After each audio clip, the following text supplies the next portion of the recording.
Hi guys, we're talking to Kevin J. Anderson down at Supanova in Perth. Kevin, how are you? I'm doing fine. Hope you're having a good show. Supanova in Sydney, and now I'm in Perth, and enjoying. It's my third time in Australia, and loving it here, loving the fans. The energy here in Perth, the fans are just, they're even more exuberant than we saw in Sydney, and Sydney had twice as many people, so it's... We're twice as enthusiastic. Well, I don't know if anything ever comes out to Perth, I guess. That's one of the explanations, but this is my third time in Perth, and I've done some writing here. I wrote 4 chapters in a new book just the other day, walking around Kings Park, which is one of my favorite places in the world. And I'm sorry, you haven't asked me questions. No, I'm just going. Feel free. I'm very excited to be here. So. Welcome. Now, you've worked in the worlds of StarCraft, Star Wars, X-Files, Dune, and your created own works. Mm-hmm. Where did your love of science fiction come from? Was that just there from birth? Well, not from birth. I was 5 years old. 5 years old when I watched the movie The War of the Worlds. And I just fell in love with the Martian invasion, the heat rays, and destroying the Earth. And I loved the Martian story, and I watched all kinds of science fiction movies after that. And then I learned how to read. I started reading H.G. Wells and Andre Norton, and I would read comic books and watch more and more films. And that's all I've ever wanted to be, was working in science fiction. I wanted to be a writer. I was drawing pictures and telling stories before I knew how to write words, because I wanted to tell stories. Yeah. So this is my job, and it's the coolest job in the world. Yeah.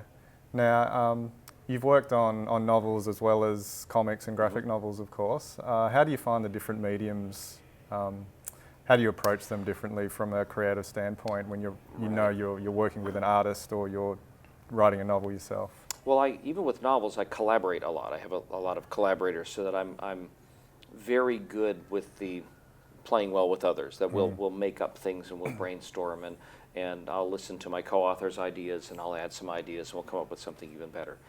Working in comics, you're doing that with your artist, and I usually work very closely, directly with the artist, where we're deciding on what the world looks like or how a battle scene would go. But writing comics, you're kind of constrained, because there's a very specific, every issue has this many pages, and you have to turn them in every single month, and you have to pay attention to whether, if you're doing a big double page spread, whether you're on this page or that page, and so there's a lot more specific constraints in a comic. Yeah. But with a novel, I can just write whatever I want and go as far as I want, and the novel I'm writing right now will be like 800 pages long, because that's how long it took. It's 130 chapters, and when I'm creating my own characters and my own universe, I can again make up all the rules. When I'm working for, say, Star Wars or X-Files, obviously I can't kill off Luke Skywalker unless that's what I'm told to do. But again, I'm a fanboy, so I get to, if I get to write Batman, which I've done, that's cool because I'm a Batman fan. Or if I get to write in Star Wars, that's cool because I'm a Star Wars fan. Or if I make up my own, the Saga of Seven Sons, that's all mine. It's hard to say which one I like best, but they're just different in their own way. And in terms of whether you're writing a Star Wars novel or, as we spoke about before, you worked on the Tales of the Jedi comics, is your amount of creative freedom different for different mediums, or how much freedom in general did you have in something like X-Files or Star Wars? Yeah, it's not so much the different mediums. It depends on which. When I was writing the X-Files books, I was writing the books while the TV show was on. Yeah. And writing a book will take more like 9 months to write the book, and then to have it be published is something like 9 months to a year. But that's difficult to do. If I'm writing this book, and then they're filming new episodes every week, and things are changing in the series, so I might have to rewrite something at the very last moment.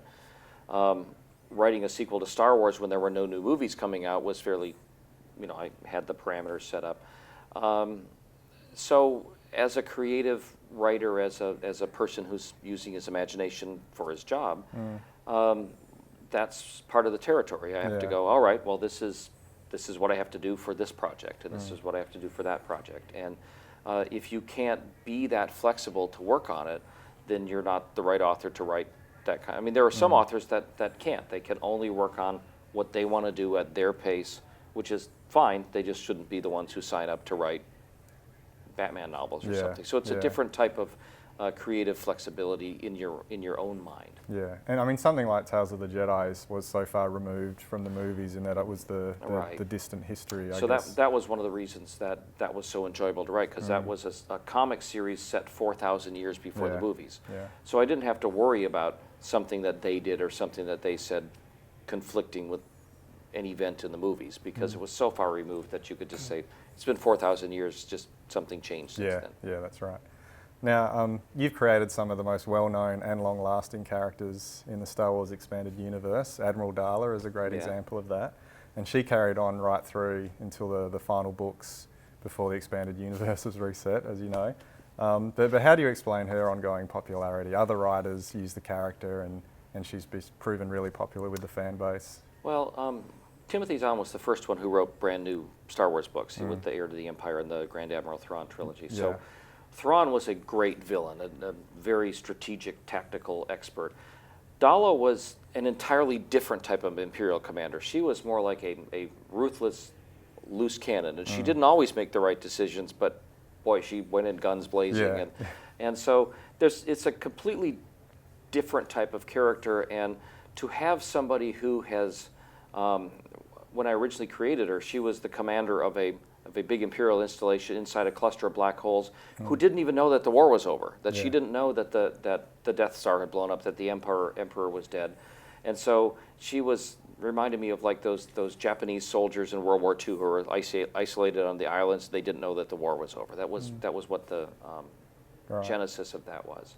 And I just tried to create an interesting character who was fundamentally not the same as Grand Admiral Thrawn. Right. Well, I think you succeeded there because she proved very popular. And she was a redhead, and I married a redhead, so I think that just put it together. Now, after you've had quite a prominent role in shaping a lot of the EU, where does it sit with you where we're at now? The EU's been reset, we're going into new movies, and it's all new territory. Yeah. Well, they basically said that my books are so good that they're legends now. Yeah, So, I'm okay with being a legend.